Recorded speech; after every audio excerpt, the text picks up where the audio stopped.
Hey everyone, welcome to another episode of High Energy Girl. And today's awesome guest is Mark Carbone, who is the CEO of PN Medical. He has an amazing breathing device that we talk about, and it's good for people with breathing difficulties as well as athletes. So let's go and say hello to Mark.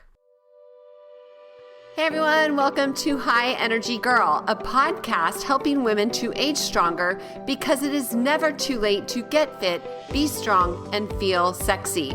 I'm your host, Tracy Gluhite, health coach and personal trainer and founder of highenergygirl.com. Each week, we will either have a guest interview, which will provide you encouragement or an actionable tip to help you age stronger, or I will do a solo episode. Please also join our awesome Facebook group called High Energy Girls, and I'm looking forward to see you on the inside of that group and hope you enjoy today's show. Hey everyone, this is Tracy, and I have a special announcement.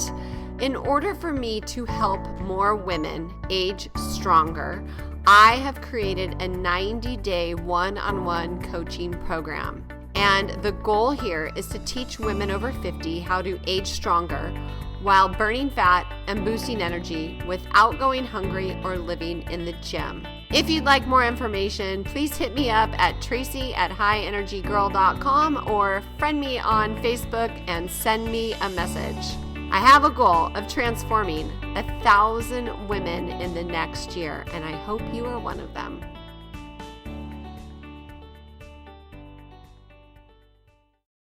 Hey, Mark, thanks so much for coming on the show today. Thank you for having me. Oh, it's a pleasure. So for the listeners that don't know about you yet, why don't you tell them a little bit about yourself? Sure. We live in Florida. We have competitive pre-Olympic surfers as kids. I have 3 boys, amazing wife. I've been in medicine for about a decade now. I'm a serial entrepreneur, so I've had a number of companies in different industries. And where I'm at now at PN Medical, it's like I'm living out legacy now. So family first, work second. Actually friends too. So that's a little bit about me, serial entrepreneur. Right now, I run an awesome medical company and we're just trying to make change. We're trying to cause positive change in the world right now. Love it. How old are your children? 4, 11, and 13, and the 11 and 13-year-old are the pre-Olympic surfers. So it is so hard to homeschool, have competitive athletes, and also work, and then mom has to be she's part-time surf coach, manager, homeschooler. It's a lot, the scheduling and everything. I mean, these little kids get up so early, so I wish I had this. I'm so glad they do it, and it's so rewarding for them too. They love it. What part of Florida are you guys in?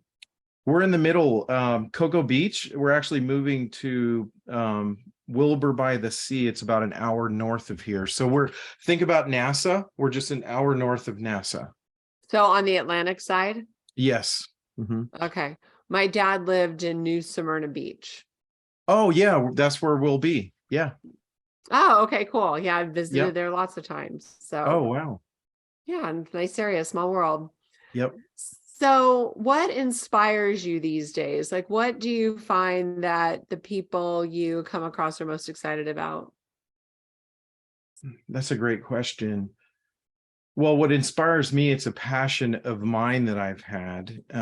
So I'm on this battle to fight anxiety, sleeplessness, and low energy. So running a medical company, having a research team, we are able to do tons of research on this. So that's my passion. And it happened, since the lockdown, since COVID, there's a higher anxiety. It's like the CDC said over 25% or the world is 25% more anxious than they were pre-COVID. So anxiety is huge, and the toll it takes on the body. So I'm on this voyage, on this journey to try to crack the code on low energy, sleeplessness, and anxiety. Do you find the 3 go together?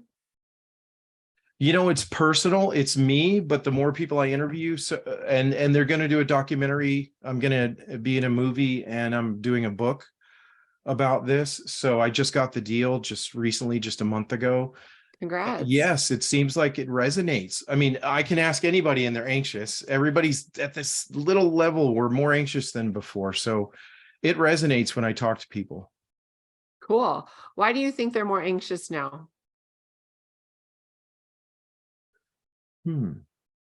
Without getting into politics, it's just different. It's just, we're in a different time. The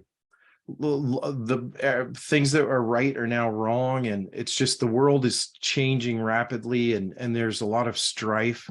People don't listen to each other as much, and then of course the lockdown really messed with every human being on earth, and we haven't been taken out of it. We're all self-healing ourselves, and we need more voices out there to help push us through. Yeah, I agree. I feel like the whole idea that we're free, that we live in freedom, was definitely, that whole idea was squashed 3 years ago. And so like my parents were living in a senior place. Well, I don't even know what you call it. It's not assisted Living. Yeah. Okay, yeah. And they were not able to go out into like the dining room and have dinner and lunch with their friends. They had to stay in their room 24/7 for months. And that actually, I saw a massive decline in both of their health at that time. My dad wanted to jump off the balcony floor, so he had massive anxiety. He was done. And then he ended up basically giving up his freedom, because then all of a sudden that fear put him, so he stopped driving. Wow. And yeah, I mean, it's just this whole, and then that takes away their freedom of being able to go where they want to go and do things. And now they're like even more trapped. So yeah, I hear what you're saying with that. And then of course that would lead to bad sleep, which bad sleep would trickle to less energy. So I see it all working hand in hand. They do tie, all three tie really well together, unfortunately. Or really bad together. Yeah. Yeah. That's so true. What do you find works to help people? Like, I think the root cause would be like the anxiety, okay, which usually has to do with things outside of ourselves. So what do you find is effective in helping with that? Sure. There are a number of things you can do. First is you have to know. So a good place to start, everybody's got wearables now. I've got the Aura Ring on, and I've got a wearable watch too. And we've done studies with the Aura Ring. It's really strong. And we're working with a new company, RPM One, that actually has a new watch out. So if you can start tracking your sleep, and what's big is HRV, that's the new thing. HRV is right around there as a predictor of longevity now. It's right in the realm of VO2 max and lung capacity. So lung capacity, HRV, and VO2 max are huge. So you need to track these things. Why don't you explain it first? Because many people Sure. might not know what you're referring to. Well, HRV is your variable heart rate. That's what happens between the beats. And you want to catch a trend of that. You want it to be trending up. You can't say you're a 20 and I'm a 40. It doesn't mean anything. 20 might be good for you. So you don't compare to others. You compare to yourself. And your HIV is a predictor of longevity and health. As your HIV drops, you then become susceptible to infection, bacteria, many things start popping up. So how you manage HRV, I don't know if we want to get into that, but whatever you think's helpful. Yeah.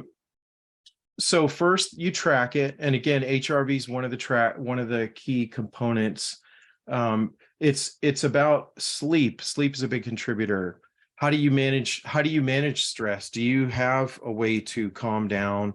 I do. I mean, I have instant breathing techniques It's funny. I refer to them. Sometimes I'll refer to it as instant peace or no regret. It's a couple second breath. So no regret is you're about to get into an argument with your spouse or your child or a coworker, and you can do this in a couple seconds. You inhale from the nose, exhale out. You do a 5-5. Inhale from the nose, exhale from the nose, and then you must hear the sound, and then you do a sigh. And it triggers the vagus nerve. You got to trigger that vagus nerve, because what's happened is the world is more in a sympathetic state now. We're in the fight, flight, or freeze mode all the time. It's you don't even notice it, because your new normal is a 7 out of 10 and your stress level's a 7, but you look normal, but you're not going to parasympathetic state, and you've got to get back down to your parasympathetic. And those are things that happen. That's digestion and breathing, things that happen in the background. You don't think about it. And you've got to get yourself back there. So that quick, either no regret or instant peace is one breath in, a 5-5, and then you sigh.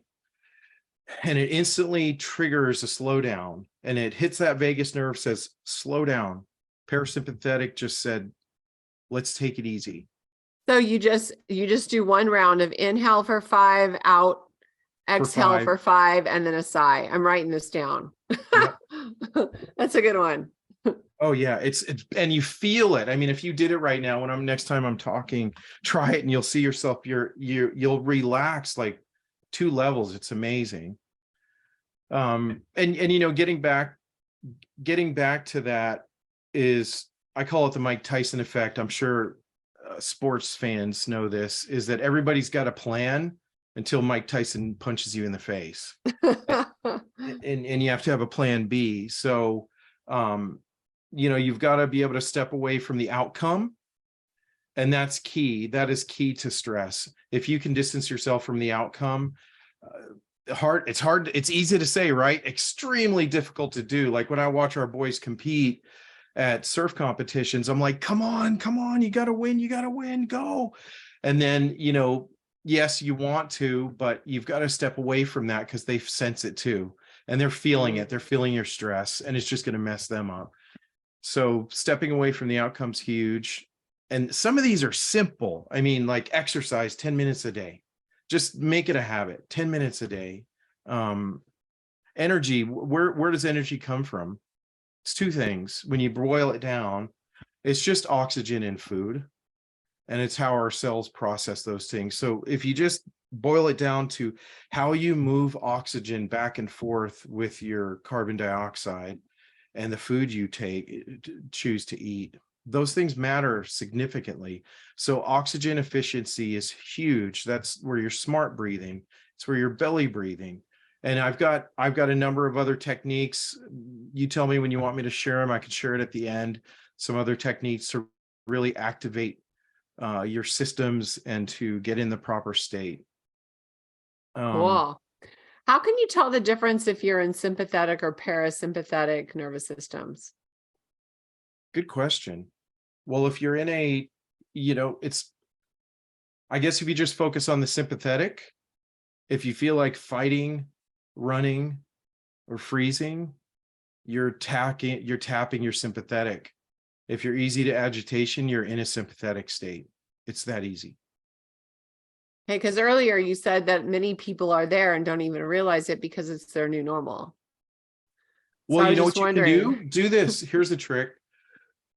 Email causes this a lot. Email causes shallow breathing. So, which is horrible, because it puts you in that acidosis state, and that is terrible for your body. And the world's become shallow breathers.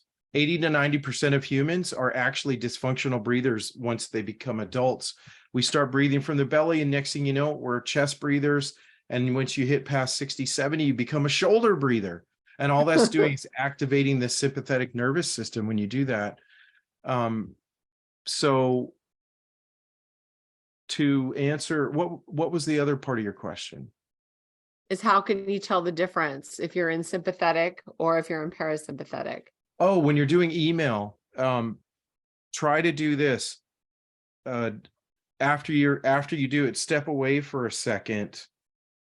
Don't take a breath and see how long before you have to take a breath. And you'll see that you're actually out of breath, that you can only not breathe for like 10 or 5 seconds. Huge indicator that you're shallow breathing and you're in a really high sympathetic state, but you don't know because, you take 20 plus thousand breaths a day and you're not aware of almost all of them.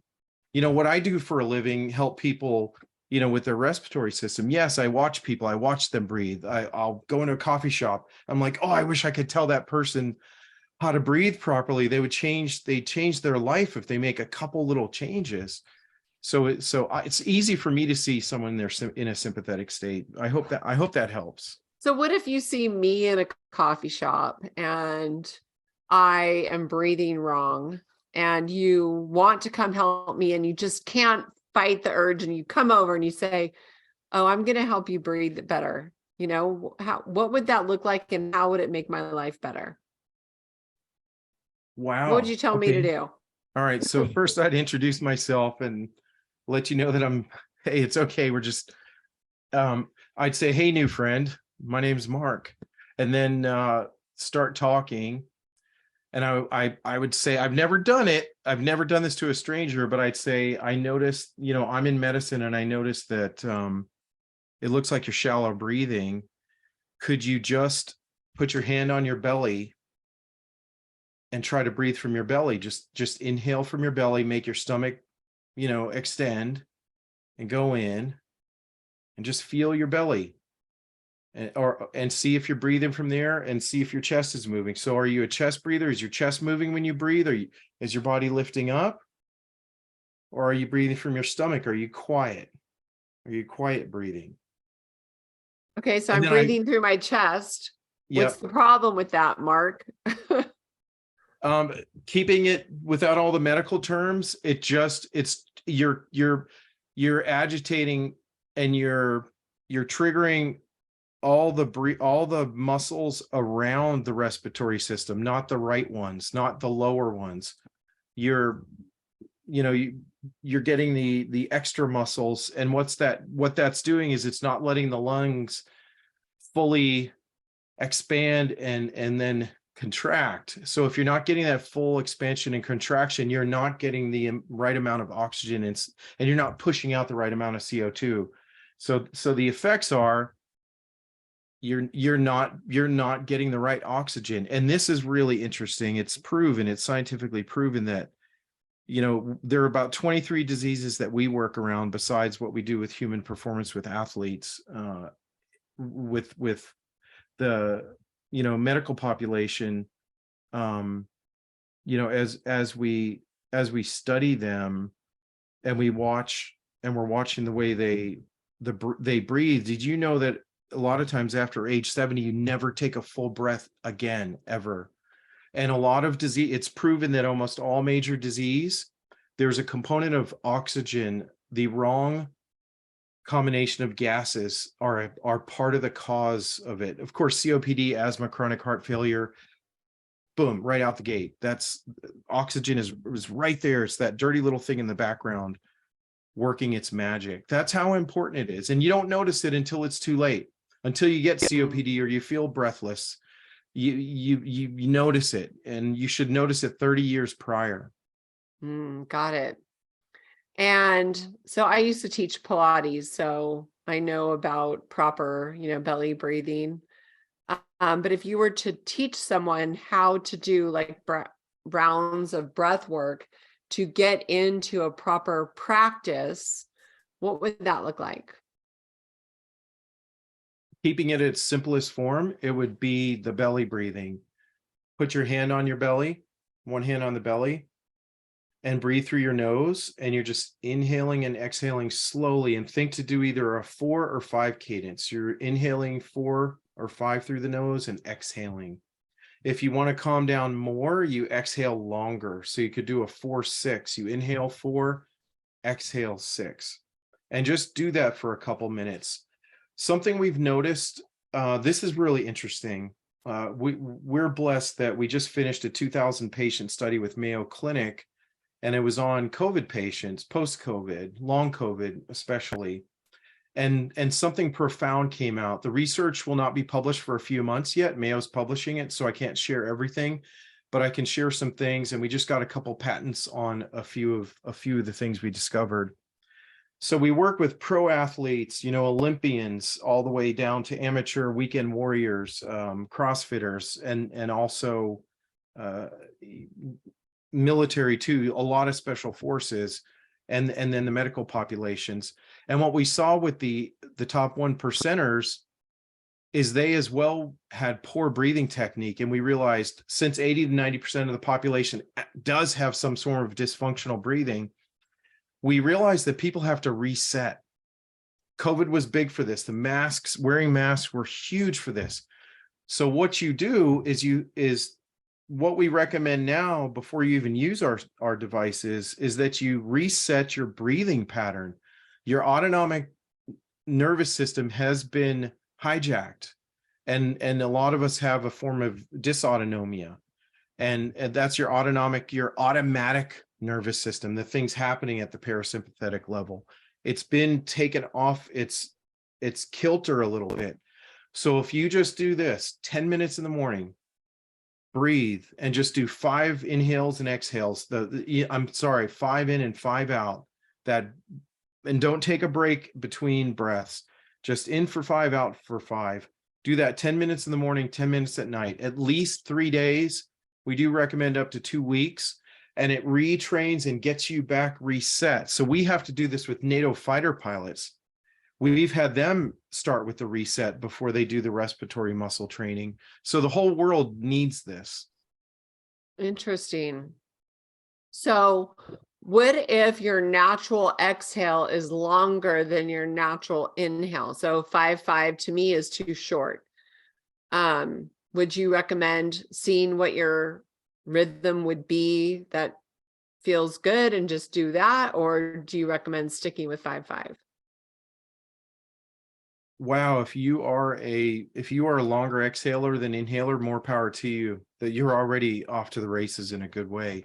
I highly recommend that. It depends what you're doing. If you're trying to focus, if you're trying to prepare for something, if you're in the heat of battle, you're about to present or compete, well, you don't do that. But when you're trying to calm down, yes, a 4-6 or a 5-6. So in for 4 or 5, out for 6, even up to 8. It depends. Are you advanced? Well, most of the people we work with are compromised.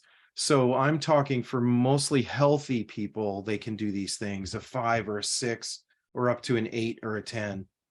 Okay. And then I am a CrossFitter. So what about helping with athletic performance? Oh, sure. Yeah. Another great question. So for athletes, at the core of what we do is respiratory muscle training. So for athletes, what we've seen in the studies, we finished one with Army Rangers to get into Ranger School. So these were candidates trying to get in school, and the rates have actually gone down over the last few years. Some phenomenon in the last 10 years called mobile phones has caused us to have neck issues and posture issues where we're hunched over checking our phone, so we're not activating our diaphragm. So what happens when you start doing respiratory muscle training, what that is breathing under a load. So you're breathing under pressure, inhale and exhale at different pressures. And what that's doing is it activating the muscles of respiration that really matter. And at the core, it's your diaphragm. So for athletes, if you can retrain yourself to a proper breathing pattern, and then you do RMT, respiratory muscle training, overall performance across a lot of studies is 11%. So the study we did with the Rangers, they knocked down their 2-mile run wearing a 60-pound rucksack by 39 seconds. And that was after 4 weeks of doing our protocol. So time trials, lactate acid reduction. So you'll hit lactate threshold slower because your diaphragm's a muscle just like everything else. And what you want to do is you don't want to overactivate it, because it actually gives out before your heart does. Your lung pump gives out before the heart pump, and it's craving for muscle. And it's the muscles of the 10 pounds of muscles around respiration are craving for that blood. So it's pulling it from the limbs. But if you learn to breathe properly, and you've done good respiratory muscle training, well, you will hit thresholds slower, and it actually reduces anxiety, and it does improve oxygenation to the limbs. And so does it continue to work? So if you used it for X amount of time and you got that 11% improvement, if you did it for that same amount of time, could it even get more? Could you even get better? No, there's a threshold. Okay. You can only get so good, and like a pro athlete will get 1% better. A person that's a weekend warrior will get up to 11 and maybe more. So it depends how of an alpha and a 1%er you are, but a 1% difference to a pro athlete is actually the difference between first and third place. So it's a lot. Yeah, I'm nowhere near that. But I love working out and I love my gym. So that's very cool. So what about just for the regular, health seeker that is not an athlete, that is just, trying to get a little bit healthier? What do you recommend for them? Wow, that's a tough one, because without motivation, it's hard for people to try anything new. Well, what So if they're looking to age healthier and stronger? yes, guess what? We're about to do a longevity study with Mayo and Dr. Mark. I'm really enjoying his stuff. I hope to meet him soon. His book Hyman? he just did his longevity book. Do you know him? No, him personally, but I know of him. The Doctor's Pharmacy, that's his podcast. Yeah. Yeah. So there's a lot of interesting things he teaches, but for a person, just I don't know, somebody who does yoga, the good news is yoga actually is a huge plus. Pilates, huge plus for overall health and longevity. It's a no-brainer, because it promotes meditation, it promotes proper breathing. So there's a lot there. But what a person who's not an athlete or is not compromised, where they actually can't breathe, the people in the middle, most of us, most of the population, lot of benefits to this. A big one is snoring and sleep apnea. So if you can learn to breathe better, big one though is you got to do respiratory muscle training, because it has to activate the muscles around the larynx. Big thing to help with apnea and snoring. Oh, cool. Because there's got to be that motivation. If there's no motivation, they will not do it. Yeah. Yeah, I agree. I'm right now working on a thing for my company that the founder wants me to do. And it's all about helping people with motivation and doing small little things each day to improve, their health. So, but yeah, that's an important factor. And also consistency, right? So doing things so that they're like a habit and second nature, instead of, because you have to. So you're committed to something instead of just feeling compliant. So let's say I got one of these, the breathing devices. How often do you use it? What's kind of the routine here? Oh, sure. Yeah, our devices, the main one's called the breather. And you use it for about 5 minutes in the morning, 5 minutes at night. It's 2 to 3 sets of 10 reps. And you're just breathing through it. And like I said, it's under pressure and it's activating all the muscles of respiration. 5 minutes in the morning, 5 minutes at night, 6 days a week. And that's how you start with the strength protocol. Then you go to a maintenance protocol, which can be 3 times a week. And you got to do it for the rest of your life, because if you don't use it, you lose it. Because again, Yeah. these are all smooth muscles. They're not limb muscles, they're all smooth muscles, but again, they're the same way. There's atrophied when you're in the ER, or when you're in the ICU. for just a couple days, 3 or 4 days, your diaphragm's already been compromised. It's that quickly that you lose what you got. But if you're off it for a few weeks, you get right back. It does come back quickly, but it is a life thing. And you said it too on the motivation. We're working on that right now. We're working on our software app, our coaching app, and we're adding gamification and motivation. And what we found is, gosh, if you can keep people down to a minute doing certain things, a minute a day, if that's possible, yes, up to 5 minutes. But it's hard. That's like the $64,000 question. How do you motivate people who aren't being forced into motivation, that it's like they've got to live, or they've got to win? So man, if you crack the code on motivation, we're deep in it right now. We're trying our hardest to do it. And here's what I found. So we've done a number of studies, and I'm a big thing for technology. I've owned a couple of technology companies, so I'm always like, let's add more bells and whistles, and then the app will tell them what to do, and the app will motivate them. No, picking up, I hate to say this, but if you pick up the phone and say hi once a week to the patient or your if you own a gym and you're calling your customers, how you doing? That phone call is more powerful than almost anything, a human voice. So old school actually works. Apps and AI and technology are helping. They really are. But old school still beats out the rest. High touch. That's what I would call that. So that they feel and concerned. It's funny you said that. If I miss just one random day at the gym, the owner will text me and just say, where? Like, why are you not here? I was sick in January with laryngitis and missed a whole week, and he didn't say anything. And then I come back, he's like, where have you been? I said, where was my text? I was just giving him shit. I mean, he's a cool guy, but yeah. That's a really good idea though. Phone call, high touch. That's what we do with clients, right? Well, we're trying something else. We're trying to do a hybrid. So we're about to start a smoke study, because for smokers, our device is tactile. It's almost like holding a cigarette. So we're about to do a pretty novel study, and we're going to do texting, the reminders when they get the urges.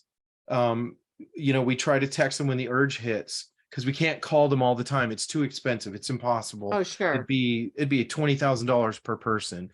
So the texting is going to work a little better because it semi feels personal, and we're going to say something that actually matters. They're like, oh, they're monitoring what I'm doing. They know what I'm doing. So we're going to experiment with that. I think it's going to work, but we're also going to do once a week phone calls. Like a personal phone call with each one of your people?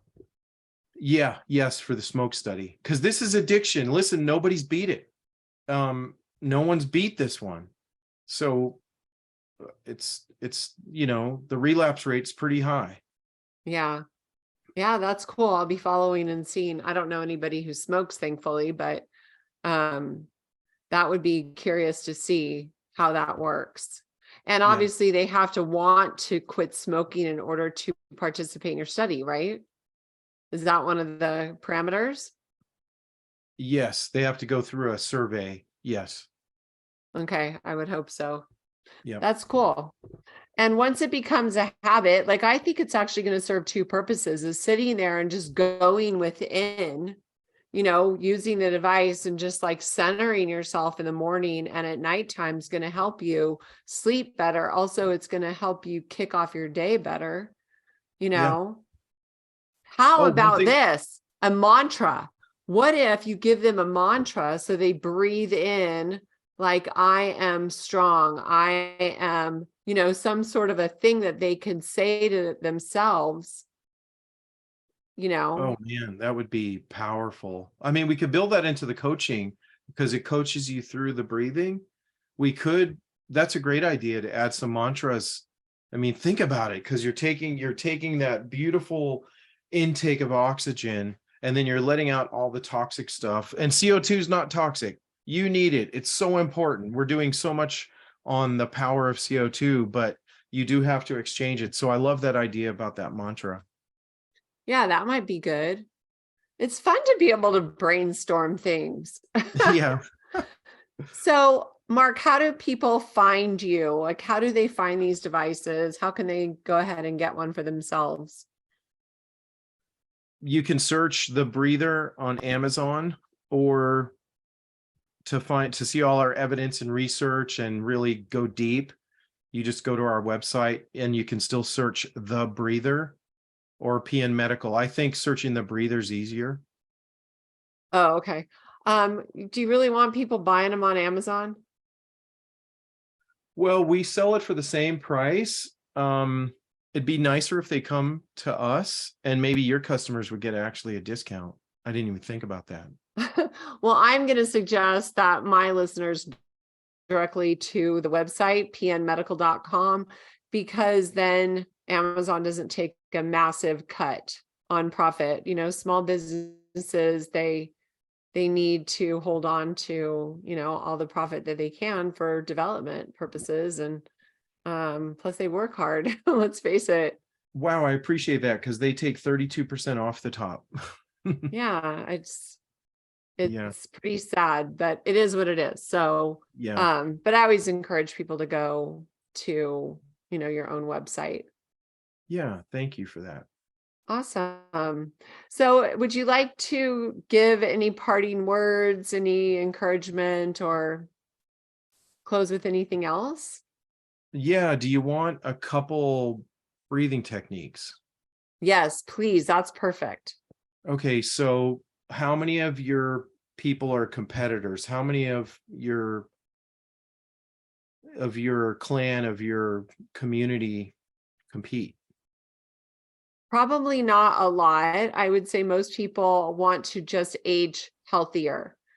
So like I was looking on your thing, how about one for posture? You mentioned posture earlier with the cell phone thing. How about Yep. starting with that one?